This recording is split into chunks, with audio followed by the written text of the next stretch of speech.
Bonjour les enfants. Aujourd'hui, j'aimerais vous parler d'un très grand roi. Le plus grand roi de tous les rois du peuple juif, le roi David. C'était le deuxième roi d'Israël. Eh bien, en fait, le roi David a écrit un livre qu'on adore et qu'on lit toujours. Ce sont les Télim du roi David. Qu'est-ce qu'il y a dans ce livre? Eh bien, je vais vous raconter. Il y a longtemps, en Israël, beaucoup de gens voulaient faire la guerre avec les Juifs. C'était très difficile. Les Juifs en avaient marre. Ils étaient sans cesse embêtés par d'autres peuples. Ils ne savaient plus quoi faire. Pendant ce temps, dans un coin d'Israël, habitait un petit garçon. Il avait les cheveux roux, orange, et son papa l'avait envoyé pour être berger. Il habitait seul, le pauvre. Il n'était pas avec tout le reste de sa famille. Et, en étant seul, il était devenu vraiment gentil. Il essayait d'être gentil avec tout le monde. Et il s'occupait vraiment bien de tout son troupeau. Il avait un troupeau de moutons. Et il avait remarqué quelque chose. Il avait remarqué que les grands béliers très forts mangeaient toutes les bonnes herbes et qu'il ne restait plus rien pour les petits agneaux et les vieilles brebis. Alors il décida de construire un enclos pour chacun et il les fit manger chacun leur tour. D'abord, les petits agneaux qui mangent de la bonne herbe. Ensuite, les brebis qui sont très vieilles et qui n'ont plus de bonnes dents. Et enfin, les béliers pourront manger les racines dures qui restent. Ils ont des bonnes dents. Quand Hachem vit comment ce gentil garçon David était gentil et s'occupait de chacune de ses brebis, ses moutons et ses agneaux, il décida de lui confier le peuple juif. Tous les jours, David avait une harpe. Cette harpe faisait une très belle musique. La la la la la la la la la. Avec cette musique, David, le petit berger, chantait à Hachem des louanges.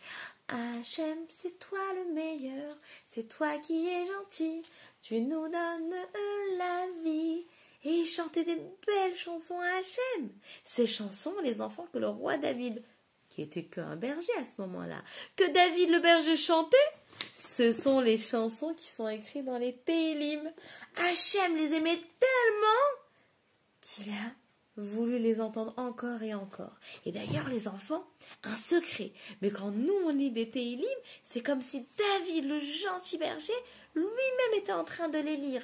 Et pendant toute sa vie, David, avec sa harpe, il a fait des belles musiques pour Hachem. Et vraiment, Hachem, il a adoré ça. Un jour même, il y avait un lion qui est venu attaquer son troupeau. David n'a pas eu peur. Il avait peur seulement d'Hachem. Il a ouvert la gueule du lion et il a réussi à le tuer avec ses mains seulement pour ne pas qu'il embête son agneau. Il l'avait protégé. Hachem était très content. Encore une fois, il voyait que ce berger David était quelqu'un de spécial.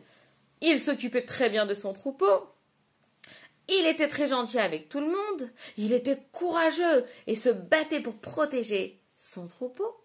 Et il lui chantait des louanges toute la journée avec sa belle harpe.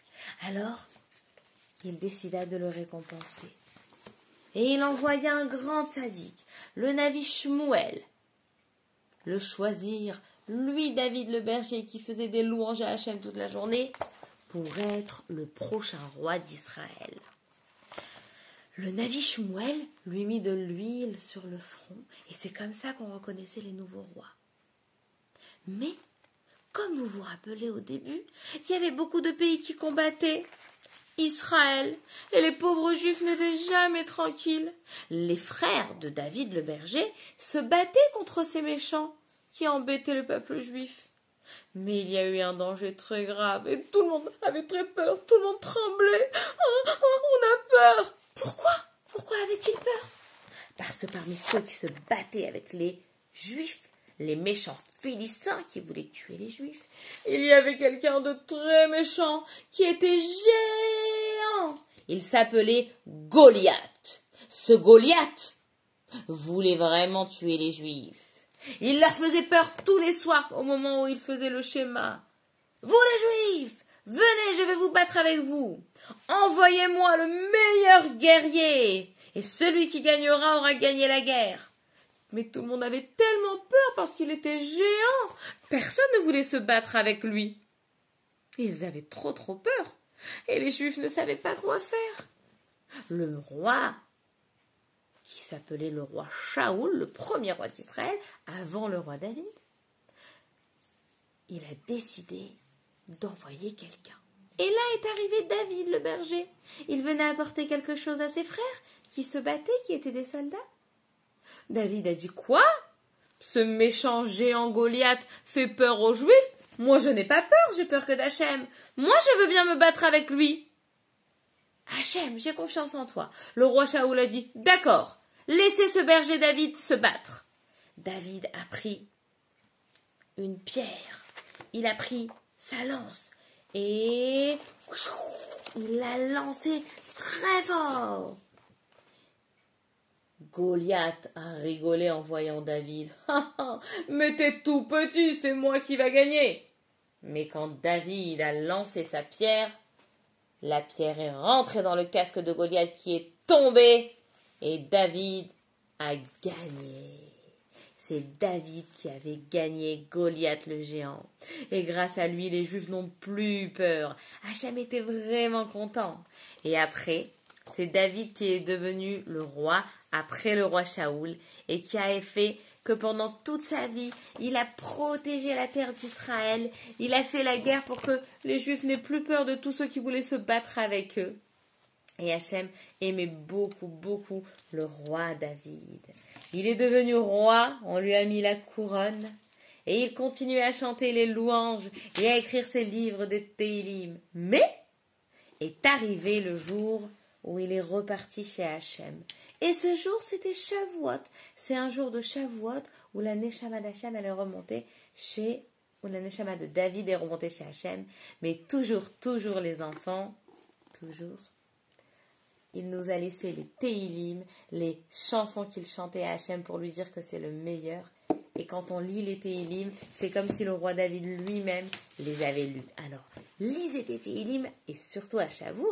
Gros bisous.